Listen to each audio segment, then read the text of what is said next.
Assalamualaikum. I am Uruj Zahra, your English language instructor. I hope you all are well. In this video, I will share the passive concepts of all the active tenses. तो यहाँ पर हमारा short review भी हो जाएगा active tenses का। तो पहले आपने देखना है कि कौन सा टेंस हमें क्या मतलब दे रहा है और इसका पैसिव कैसे बनता है। आपने लिखना नहीं है, सिर्फ समझना है।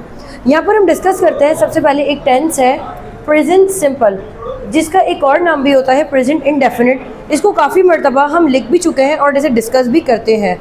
ऐसे सेंटेंसेस की पहचान होती है कि यहाँ पर कोई भी हेल्पिंग वर्ब नहीं आता, but in terms to make negative we have to add do and does not, काम होता है। सो इसका पैसिव बनता है with the help of is am are.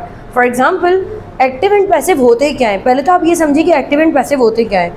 Active ऐसे सेंटेंसेस होते हैं जिनमें सब्जेक्ट स्पेसिफिकली अपनी प्रेजेंस शो करता है, बताता है कि काम मुझसे शुरू होता है या हो रहा है। अगर सब्जेक्ट नहीं होगा तो ये वाले सेंटेंसेस भी नहीं बनते।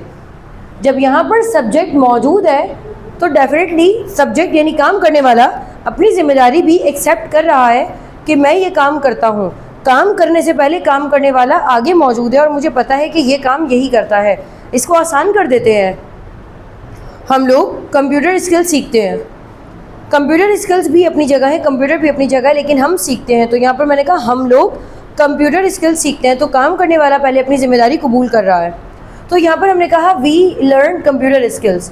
लेकिन पैसिव ऐसे स्ट्रक्चर्स को कहते हैं, ऐसे टाइप ऑफ सेंटेंसेस को कहते हैं where the subject is not exclusively mentioned. यहाँ पर सब्जेक्ट मैंशन नहीं होता और यहाँ पर ऑब्जेक्ट को ज़्यादा प्रेफरेंसेस मिलती है एंड वर्ब की हमेशा थर्ड फॉर्म आती है। ये वाली टर्मिनोलॉजी ज़्यादातर मीडिया में चलती है। कैसे? हम इसको यूँ देख सकते हैं, महंगाई की शरह में इजाफा कर दिया जाता है, कर दिया गया, उन लोगों को जेल भेज दिया गया, ये खबर बता दी जाएगी। कौन बताएगा? इससे कंसर्न नहीं है। तो जब सब्जेक्ट हमारे पास हाइड होता है, ये जो हमें कहा जाता है ना कि ऑब्जेक्ट सब्जेक्ट बन जाता है, सब्जेक्ट ऑब्जेक्ट बन जाता है, ये कंसेप्ट ही गलत है। सब्जेक्ट कहते हैं काम करने वाले को, तो सब्जेक्ट ऑब्जेक्ट बन ही नहीं सकता। सब्जेक्ट तो होगा ही वो जो काम करेगा। तो आप ये कह सकते हैं कि सेंटेंस का शुरू ऑब्जेक्ट से होगा, लेकिन जो हम स्कूल में पढ़ते हुए आ रहे हैं कि सब्जेक्ट ऑब्जेक्ट बन जाता है, ये तरीका गलत होता है। पैसिव सबसे ज़्यादा एक ऐसा तरीका होता है where the subject is not mentioned and we have to hide something. हमें सिर्फ काम बताना है, काम की नौयत बतानी है, बट काम करने वाले को हमें हाइड करना है, तो इसको कहते हैं पैसिव। यहाँ पर without any wasting the time we should start our lesson. They open the locker. अब दे ओपन द लॉकर का मतलब है कि वो लोग लॉकर को खोलते हैं। यहाँ पर इनकी जिम्मेदारी है कि दे ओपन द लॉकर, बड़े फाई से कि लॉकर को खोला जाता है। तो यहाँ पर पहले लॉकर है तो यहाँ पर दा लग जाएगा, specifically the locker. Locker singular है इसलिए मुझे यहाँ इज लगाना है। The locker is.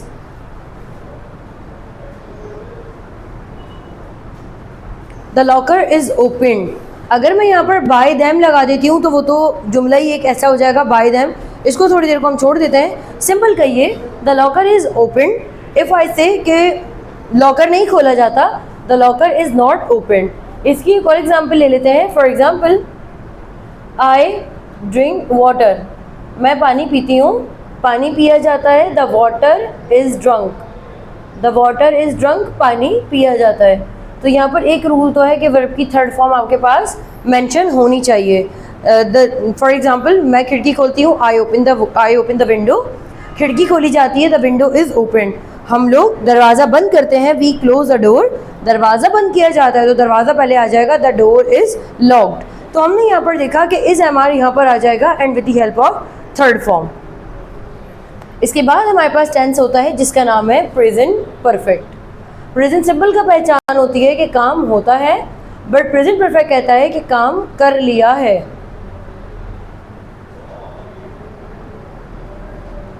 कर लिया है, हो चुका है, हो गया है। हो गया है, रिसेंटली कोई काम हो गया है। यहाँ पर आपको पता है कि हैव और हैज़ का इस्तेमाल होता है। I we you they will always be treated with I we you they will always treated with have, and he she it will go under the category of has. For example, they have open the locker. अब यहाँ खोलते हैं और यहाँ मैं थोड़ा सा past का टच दे रही हूँ कि वो लोग लॉकर को खोल चुके हैं। दे have open the locker. She has motivated her people's. अब आप लोगों से मैं अक्सर कहती हूँ कि आप इस वाले वर्ड को जो मैं लिख रही हूँ बोर्ड पे, इसको पीपल पढ़ते हैं, प्यूपल्स नहीं पढ़ते। ये पीपल होता है, इसका मतलब होता है लोग, जबकि ये इसका मतलब होता है शागिर्द यानी स्टूडेंट्स, तो इसको पढ़ा जाता है प्यूपल्स, ये होता है pupils. They have open the locker, she has motivated her pupils, वो लड़की अपने स्टूडेंट्स को मोटिवेट कर चुकी है। To make negative I will only add for example the locker. अब लॉकर कौन है, मेरा सिंगुलर है, इट की कैटेगरी में, इसलिए मुझे यहाँ हैज़ लगाना पड़ेगा। पैसिव में हम एक हेल्पिंग वर्ब आगे का फॉलो कर रहे होते हैं, हैज़ के साथ बीन आ जाएगा। The locker has been open, the locker has been open यानी लॉकर को ओपन कर दिया गया है। किसने किया है हमें नहीं पता, बिल्कुल ऐसे ही है। She has motivated her people's. अब प्यूपल्स है इसलिए यहाँ पर हैव आएगा, बिकॉज हैज़ हम नहीं देखेंगे, इसको देखकर हम डिसाइड कर रहे हैं। The pupils have been motivated, वो लोग कौन हो गए, वो लोग मोटिवेट हो गए हैं। अब आ जाते हैं प्रेजेंट कॉन्टिन्यूस की तरफ, जिसका मतलब होता है काम हो रहा है, स्टिल किसी प्रोग्रेस में है। We are heating the water, हम लोग पानी को गर्म कर रहे हैं, तो यहाँ पर आ जाएगा द वाटर इज बीइंग। अब इज एम आर तो आएगा, अगर आप नोट करें यहाँ पर हैव और हैज अपनी जगह ही रहे, सिर्फ बीन लग गया था, जहाँ इज एम आर है वहाँ पर बीइंग आईएनजी फॉर्म आ जाएगी, क्योंकि कॉन्टिन्यूस है ING form. The water is being heated, अब लगा लें तो ज़्यादा बेटर है कि the water is being heated up. I am singing a folk song, folk कहते हैं मतलब आप इसको कह सकते हैं रिवायती, जैसे पख्तून होता है उनका अपना एक अंदाज़ होता है गाने गाने का, या उनके जो म्यूज़िक है जिसे हम क्लासिकल म्यूज़िक कहते हैं आई थिंक, और सिंधी है उनका अपना अलग होगा, तो उसको कहते हैं फोक सॉन्ग। तो उनके अपने इलाके का जो गाया जाने वाला म्यूज़िक होता है उसको फोक कहते हैं। I am singing a folk song, तो अब यहाँ पर मैं ऑब्जेक्ट को तरजीह दे दूँगी, तो क्या हो जाएगा, अब फोक सॉन्ग है तो डेफिनेटली इज़ आने वाला है, क्योंकि एम और आर तो आने वाला नहीं है। The folk song is being sung, तो सिंग की थर्ड फॉर्म क्या हो जाएगी, संग हो जाएगी। The folk song is being sung. You have been organising the party, आप लोग पार्टी ऑर्गेनाइज कर रहे हो। हमेशा याद रखना जहाँ पर प्रेजेंट परफेक्ट कॉन्टीन्यूस आ जाता है, जहाँ ऑलरेडी दो हेल्पिंग वर्ब एग्जिस्ट करते हों, एक्टिव में जहाँ जहाँ दो हेल्पिंग वर्ब एग्जिस्ट करते हों, it is the unchangeable, we cannot change it into the passive voice.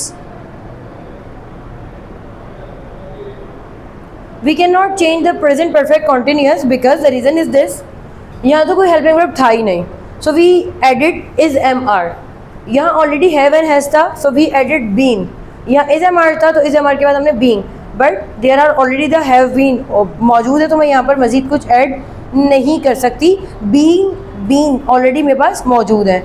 सो ये हमारे पास पैसिव होता है, तो अब हम इसकी ज़रा प्रैक्टिस करेंगे। I hope you got my lesson, still is there any confusion, so you may drop your comment and I will reply you back. Allah हाफ़िज़।